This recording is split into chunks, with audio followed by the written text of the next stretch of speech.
Please tell me that I can't, that I won't, that I fail, that I'll never make it out, yeah.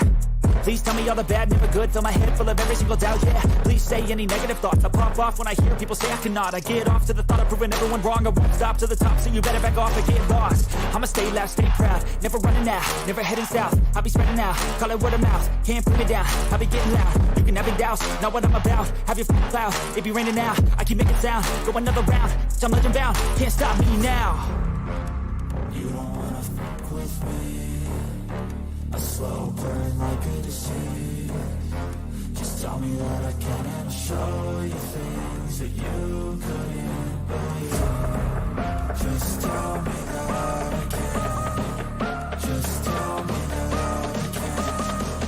Just tell me that I can. Just tell me that I can.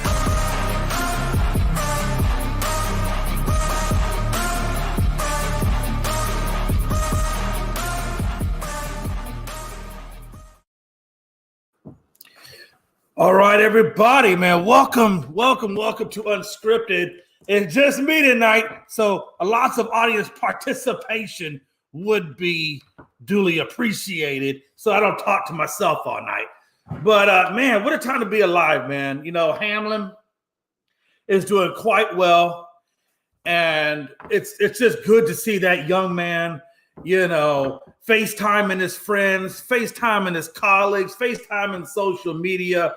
You know, God is amazing. God is so amazing. I'm glad he is back to doing, to at least be able to acknowledge us and talk to us and then get a game plan for where he goes next. I tell you, I don't care if the guy ever plays football again. I just want him to be able to live a normal life. And, you know, if he decides to hang it up and go into broadcasting or whatever the next move for his career is, you know, hey, who am I, right? So I wish him all the best from where he goes now. I'm just curious, as now that we know that he's okay, what is going to be the ramifications of them not playing or not resuming the game in which he was hurt in, the Bengals and the Buffalo Bills? Now it's going to be up to a coin toss, a neutral site. I think it takes Buffalo, could have possibly had the number one seed. Now it looks like Kansas City, with the win over the Raiders today, is now going to actually take that number one seed. And I think that's going to come back to hurt Buffalo in the near future, because I don't know if Buffalo has enough in the tank or enough in this team to take out this Kansas City Chiefs. I think we all know what Kansas City brings to the table. We know what Patrick Mahomes brings to the table. They went in there and destroyed the Raiders today. I think the final score was like, 35-13. Stidham, you know, he looked okay, but he definitely was throwing some interceptions. He never quite got that passing game 100% going. Waller had a phenomenal catch in the end zone. I don't know if y'all caught that. Had a phenomenal catch in the end zone, but just couldn't get that left foot down. And unfortunately, they took the touchdown away from him, and it hurt my fantasy value. But it is what it is. In Stidham, we trust? I don't think so. Where did the Raiders go from here? What did they do? Hey, this is Jay McLovin, man. You can follow us on Twitter. And Unscripted Guys, all one word. Unscripted Guys, all one word. And you can find us on TikTok at Unscripted Sports, all one word as well. So, yeah, man, catch us there. Like, subscribe, share, comment, all that good fun stuff. I've got a limited supply of Jack tonight, so we'll see how far that takes us. Well, nothing better than a good cup of Jack Daniels. But yeah, man, let's get into the show, guys. Let's get into the show. Let me bring up my crowd here. Bam. And then we'll come over here. Bam.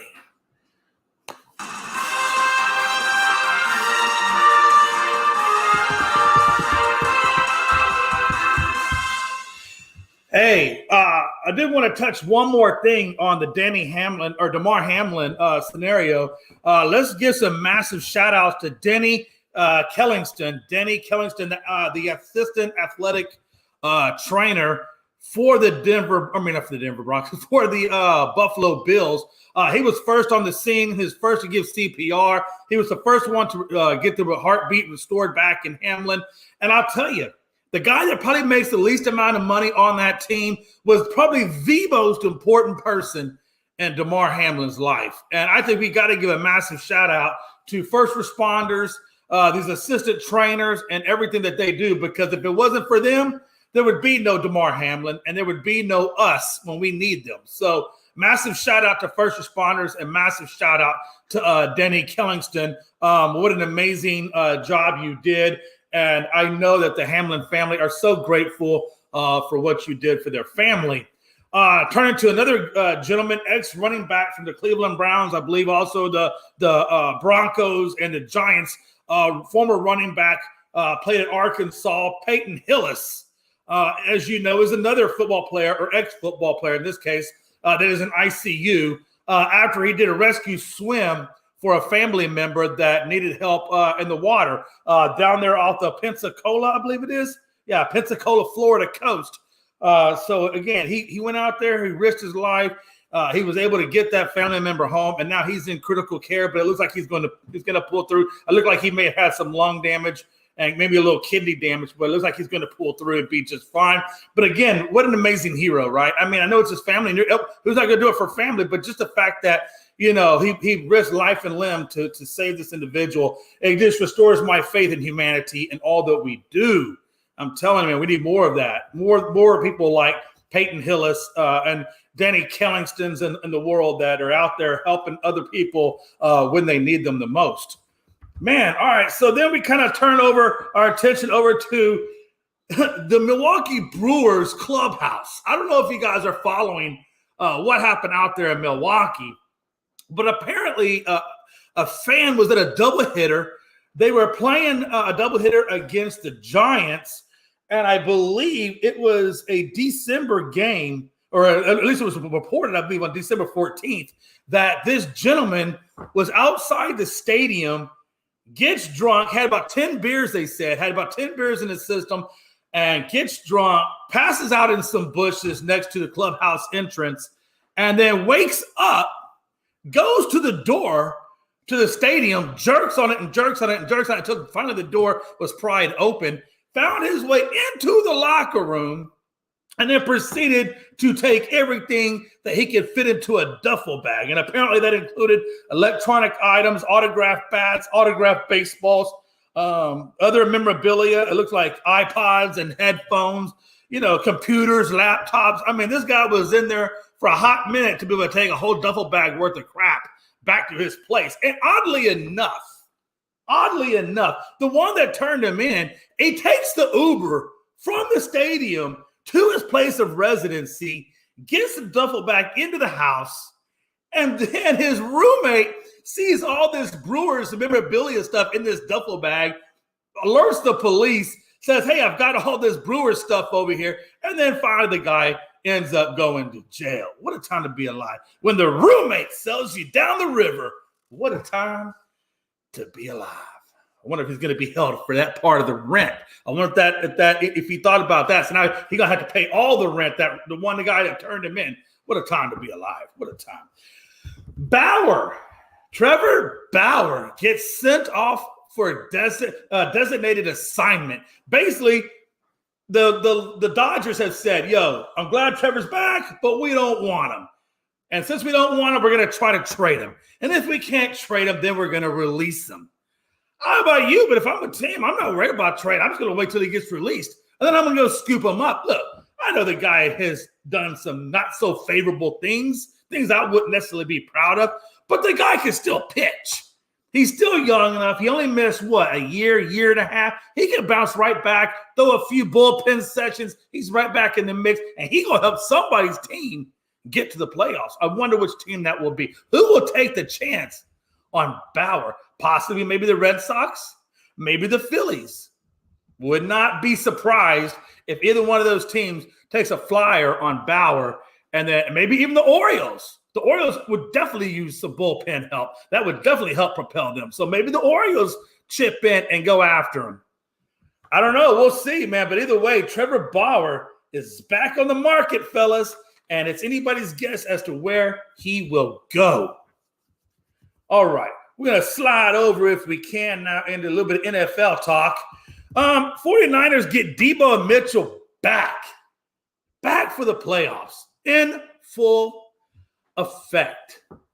And where do they go from here? What does that now make the 49ers? We already knew the 49ers were going to be a dangerous team, but Purdy has stepped up and looked pretty nice. Pretty nice. And I'll tell you, where do they wind up? Where does this 49ers team, are they good enough to get to the Super Bowl? Can they beat the Vikings? Can they beat the Eagles? Can they beat the Cowboys? Whoever it is they may have to face. I don't think Tampa is going to last long in the playoffs. I know it's Tom Brady, and I know he does Brady-like things, but I just don't think this is Tom's year. And if it's not Tom's year, we'll talk in a minute. Where does he go from here? Because I don't think Tom's going to go far in this playoffs. I don't think Tampa's set up to go far in this playoffs. So, again, Debo and Mitchell are back. That means the running game is in full effect. That means now McCaffrey doesn't have to carry the whole workload rushing. He can then be used more as a passing third down back or things of that nature, or as a wide receiver or tight end. I mean, there's any number of ways you can use a Christian McCaffrey, just like there's any number of ways you can use a Debo Samuel. And when you got an offense that's that interchangeable, how do you know which way to play them? Do you play Debo soft and hope that he maybe will do a back or around the reverse, and maybe you get him on the other side off a reverse, or maybe do you play him tight because you don't want him to get past you? I mean, there's any number of ways you can play Debo, any number of ways you can play McCaffrey, but there's only one way that Purdy is going to come into that game, and I think he's going to come in all fired up because now he's got Kittle, Debo, McCaffrey, and a number of other people to throw that ball to. Ayuk. So I tell you, man, this 49ers team is going to be tricky. And I would not be surprised if the 49ers stumbling, bumbling, jumbling their way into the Super Bowl. Don't be surprised if that happens. On the flip side of that, what happens to the Raiders? We saw how bad the Raiders played today. We know that Josh McDaniels has a relationship with Tom Brady. We know that Tom Brady is on a one-year deal. So where does Tom go next year? Does he tie this still back to Tampa? Or does maybe Tom take a ride down to Vegas and jump on the Vegas train with Devontae Adams and company and ride that thing out? And if so, then where does Carr go? Because right now we know Carr has been put on basically furlough. He's out there relaxing in his apartment, staying away from the team. You know they're going to trade him, and now it's just a matter of where to. Maybe you do a Carr for a Brady swap. Maybe those guys swap teams. Maybe Carr will do better over in Tampa with a good set of wideouts and Byron Leftwich as his coordinator. I don't know. I mean, there's a lot of different ways they can play that. But one thing's for sure, I think Tom is going to be in a better situation come next year with the Raiders than I think he's done with Tampa. I think Devontae Adams, and I think that having Waller there, that big tight end, because we all know with a big tight end what Tom is capable of. Could Waller then be the new Gronkowski? Is he the new Gronkowski for him? Because with Tom and a big wide end target, that's where he made the majority of his Super Bowl rings is with Gronkowski catching those targets 5 or 10 yards deep into the end zone. That's where he made his living. So does that become a factor? There's a lot of things I think that makes the Raiders attractive to a guy like Tom Brady, who really honestly has maybe 1 year left in the league, 2 years. I don't know. This guy might play till he's 50. I mean, he seems to find the fountain of youth every year. So, and he's having a hell of a season, right? So, again, more to come on that. Next item up for bid is what about Sean Payton? I know the Broncos have asked the New Orleans Saints for permission to speak with Sean Payton, and that permission was granted. Now, he can't officially actually talk to him until the 17th. That's when the official talking period can begin. But I think once the 17th comes around, does Sean Payton take the job with the Broncos? And if so, where does Hackett go? Because, you got to imagine Hackett's probably not going to be back next year anyway. So what do they do with Hackett? Does he just get outright released from his contract? And if so, where does Hackett go from there? That's going to be an interesting thing to see how that all plays out. But I do believe if Sean Payton goes to the Denver Broncos, that great things can happen. I think Sean can turn that team around. He's got a pretty decent passing game there with Russell Wilson. Can he reinvigorate Russell Wilson's second half of his career and get him going again? And if so, then what does that mean for Judy and the likes of the running game? So lots of things to be looked at with Denver, but I do think Denver would be an attractive spot for Sean Payton to land. I think he would have enough cap space to work with, so if he wanted to bring in free agencies, and I think he's got some good draft picks if he wants to go out and get the players that he thinks he needs. Either way, I think Sean Payton probably will strongly consider that Denver Broncos job. I don't think the Cowboys are in a position to really talk to him right now. But I wouldn't be surprised if Mike McCarthy, if he bails out of this playoffs and the Dallas Cowboys fail to go to the Super Bowl, or I think if Dallas Cowboys fail to even get to the NFC Conference Championship game, if they fail to get there, I think McCarthy's out the door, which I think he should have been out the door about 2 seasons ago. And I think Keller Williams should have been right there with, or Kellen Moore should have been right there with him. But that's just me, folks. That's just me. What does Jerry Land do? Jerry's going to do what Jerry does. I think somebody needs to start checking Jerry a little bit. I think Stephen Jones needs to get in his daddy's ear a little bit and say, hey, look, I know you want all this power and all this whatever of the team, but it's not working, Pops. It's not working. We're okay. We're playing okay, but we're not where we need to be because we're not making the right choices. We're not bringing the right coaches to come in here and call the right plays. And it's up to you, Dad, to fix this. Or I think somebody maybe needs to start looking at taking over the team from Jerry, if there's a legal way to do that. But I think at some point, Jerry has to bring in either a GM or give up more control to Stephen Jones, if he hasn't already. Maybe Stephen Jones could be part of the problem too. I don't know. That's a whole other ballgame to look at, right? But either way, the way they're currently running with Mike McCarthy, I think the Cowboys might give the Eagles a run for their money, but I actually think we're playing I want to say we might be playing Tampa in the playoffs. Dallas might be going against Tampa, and if that's the case, then I think Dallas can take Tampa. Now, how far we go after we take Tampa, that's anybody's guess. I don't know, but I think if Dak can protect the ball and if Dak can limit the amount of mistakes that he's making, then I think at the end of the day, I think he'll be able to get the Cowboys where they need to go, because I think really the weakness in the Dallas Cowboys is Dak Prescott and his lack of being able to protect the ball. I think we all know that he's led quite a few interceptions this week alone. I think he's thrown 14, maybe 15 interceptions, if I'm not mistaken. Somebody fact check me on that, but I'm pretty sure he's around 14 to 15 interceptions deep right now into the season. And you can do that if you want to think you can get to the Super Bowl, and that's something he's going to have to fix in the play before he gets into the playoffs. But at the same time, it's the Cowboys. It's the Cowboys. When have we ever been able to right the ship in the playoffs? It seems, something always goes wrong, whether it be the play calling, whether it be the missed field goal attempt of when Tony Romo, all he had to do was kick the field goal, and he bobbled the field goal. We lost the game. I mean, it just seems like somehow or another, there's a lot of bad luck there in Dallas. There's a lot of bad luck in Dallas. And for some reason, they just cannot seem to right that ship in the playoffs. Now, regular season Cowboys, we're great. We're great up until the fact then when you get to the playoffs, and then for some reason I think a different team shows up. Oh, Mickey Delaney, I don't have 2 Facebooks, but you may have gotten it from somewhere like that, man. I appreciate the love, though. Let me get this link over to Jonathan Mathis, see if Jonathan Mathis wants to come on this show. Jonathan, if you're watching the show, man, I just sent you the link. There he goes. Yeah, I just sent you the link. But all right, man. Hey, let's talk some more stuff, man. Hey, right now, Jaguars are going against the Titans tonight. Dobbs is the quarterback for the Titans. And I think their third string quarterback. He was actually brought in by the by the Steelers. And then he was ultimately picked up by the Tennessee Titans. Malik Willis is out. Obviously, Tannehill is done for the season. So now they're looking at this third string quarterback in Dobbs. And I don't think Dobbs is going to do very well against this Jacksonville defense. They have a pretty good pressurized defense. And I think Trevor Lawrence is going to kill them in the passing game.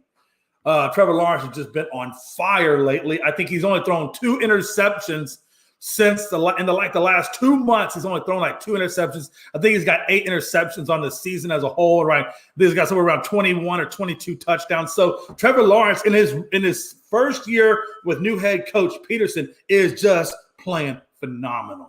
Just playing phenomenal. And I think as you see them grow together, I think we're going to see a brand new Jacksonville Jaguars team that a lot of us are going to take a lot more seriously as the next couple of seasons come on. He gets more season. And don't forget, Calvin Ridley, I believe, is going to be back next season. I think his suspension for gambling will be over with, and he will be back. But tonight is pivotal. It's amazing that Jacksonville Jaguars went from last place, worst team in the NFL, to possibly tonight becoming division champs. Let me see. Who else did something like that? I believe the Astros last season were in last place, and they came out of last place to win the World Series. So, hey, look out for teams like this. They can be, these Cinderella type teams can do, I think they're going to do something phenomenal. And I think we're going to see a brand new era coming out of Jacksonville that's going to compete with the Burrows, the Herberts, the Josh Allens, and Patrick Mahomes, and Hurts, and all the rest of the young quarterbacks in the league. Watch out for this, gentlemen. So, yeah, we're going to turn our attention over now. We're going to get into a little bit of college football, and we'll talk a little bit of college for a hot minute. It is Stetson Bennett, one game away from being an all-time great. He is doing something not even Tim Tebow could do, and that's win back-to-back championships. If he goes into the game against TCU and he beats TCU Horned Frogs, that will put him at back-to-back championship wins. Let's see. That also makes him 28-3 for his career, making him the second winningest quarterback in SEC history. So 28-3, second quarterback in SEC history, possibly could get the back-to-back and join the elite company of a very few. I think there's only five teams, I believe, or five quarterbacks in the last 50 years to get back-to-back titles. 5 teams.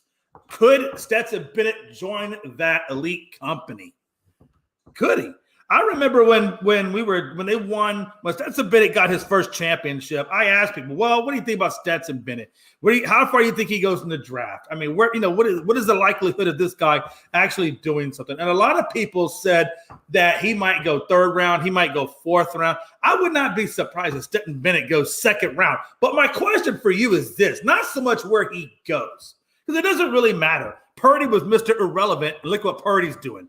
Tom Brady was drafted like 699 or something like that. And look what he's doing. Or, you know what I'm saying? or 6th round. I'm sorry, not 699. He was drafted in the 6th round, last pick, I think it was. And look what Tom Brady's done. So is Stetson Bennett going to be a starting quarterback for an NFL franchise? Or do you think he will just be a really good backup? Let's see. Let's think about that for a minute. The guy's 5'11". He's not even a prototypically tall quarterback. He's a prototypically short quarterback, more in the Drew Brees style of. Matter of fact, I think Drew Brees was even a little short. I think Drew Brees was around 5'7" or 5'8". So he's got a few inches on Drew Brees, but by and large, he's still a small quarterback by NFL standards. He's a small quarterback. Can this guy be the next Drew Brees? Can he do something phenomenal like that? I got to be honest with you. I don't believe so. I think Stetson Bennett is going to be a really good backup quarterback in NFL, but I don't think we're going to see Stetson Bennett as a starter in the NFL. Now, I could be wrong. Time will tell, but I will say this for Stetson Bennett, man. Jesus, man. Tarkenton, Stafford never won back-to-backs, never even won a single championship at UGA, and these are phenomenal quarterbacks that went on in the football. Of course, Stafford just came off that Super Bowl win last year, so you kind of know where they've done at the next level. But as far as UGA is concerned, they weren't all that. I mean, they were good, but they weren't back-to-back SEC or back-to-back national title champions. So that's something to be said. But again, Stetson Bennett has to still close the deal, and don't look past TCU. TCU is another team. I honestly think Max Duggan, however you say his last name, is actually a better quarterback than Stetson Bennett. I do. I believe he's got better grit. I think he's a lot more. I think he's tougher. I think his legs are stronger, and I think he's also got a really strong, accurate pass. I got to be honest with you. He's got the heart of a lion. How many times have you seen him come back? How did you see him play when he played against Michigan? And Michigan's defense is not a slouch defense.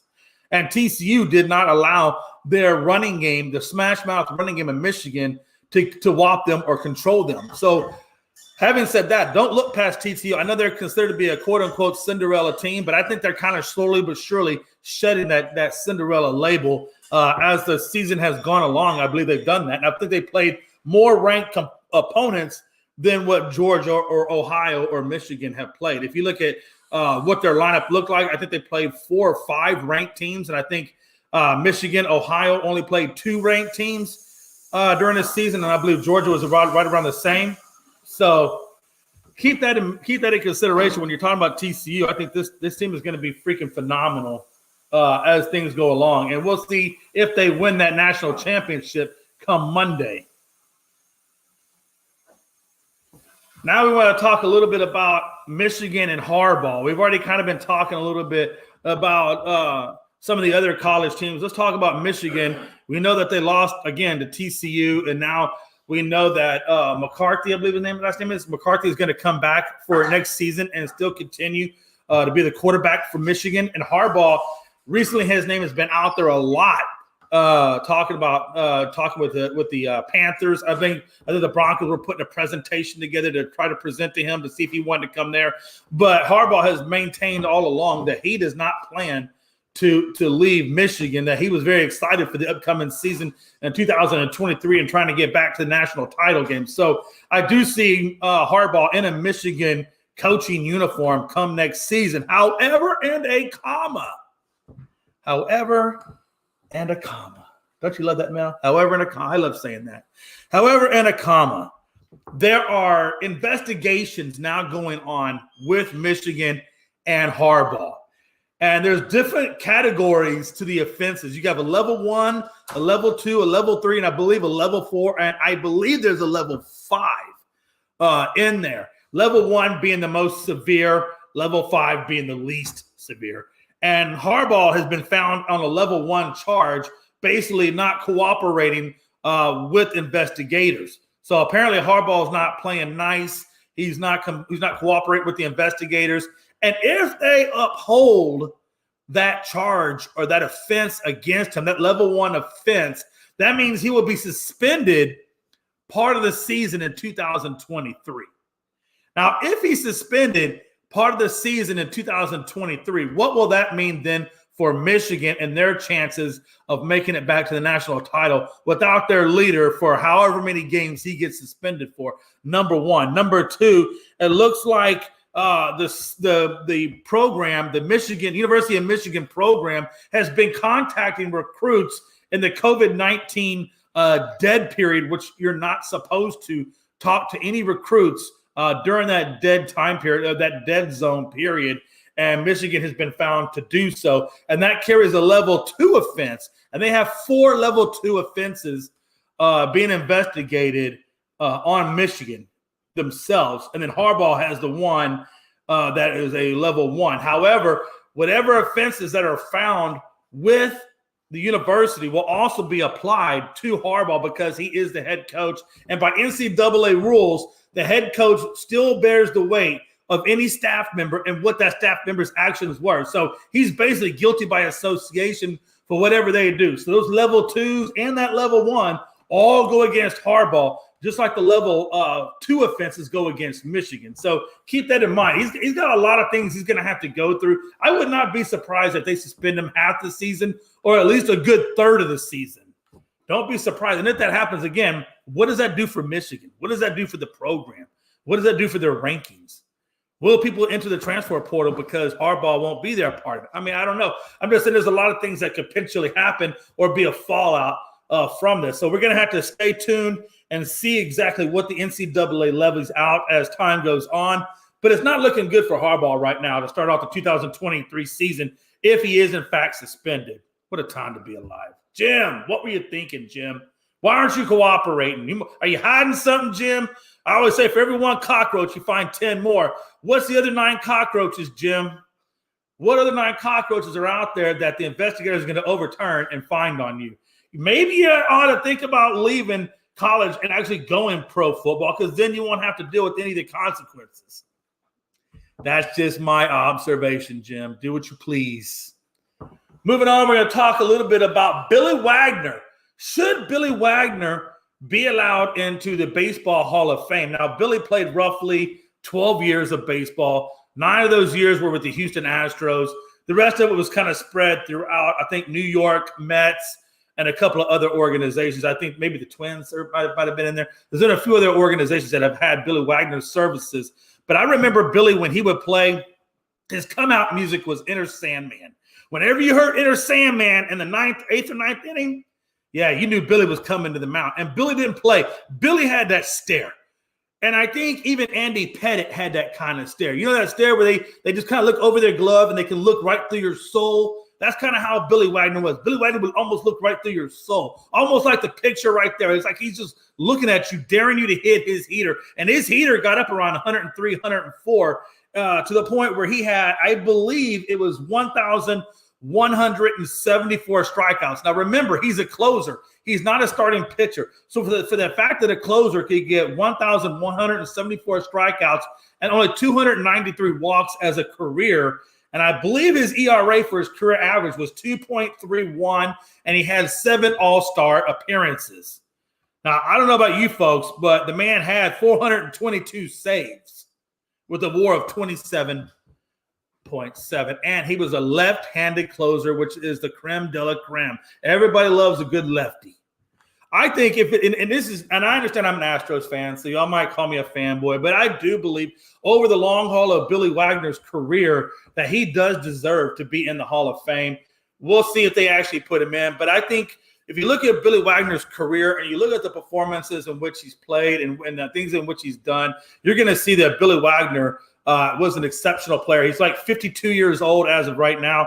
So I do believe he does get inducted into the Baseball Hall of Fame. By the way, find us on Twitter at Unscripted Guys. If you want to catch more up-to-date information as it comes out, Frankie the Yankee is really good about doing our Twitter. He's really good about keeping us updated on Twitter, as well as Logan is good with our TikTok. So y'all check them out for daily updates and breaking news items.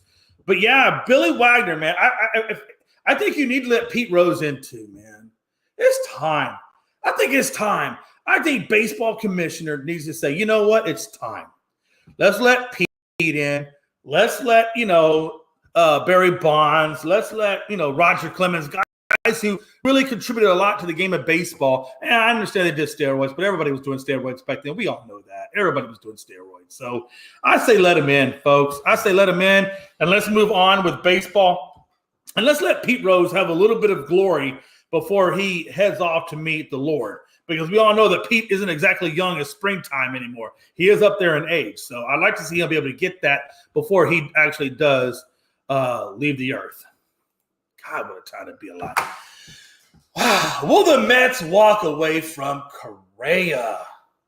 Yeah, I think they will walk away from Correa. I think they should walk away from Correa. I know Stat Guy said it on the morning show, and I'll just kind of reiterate.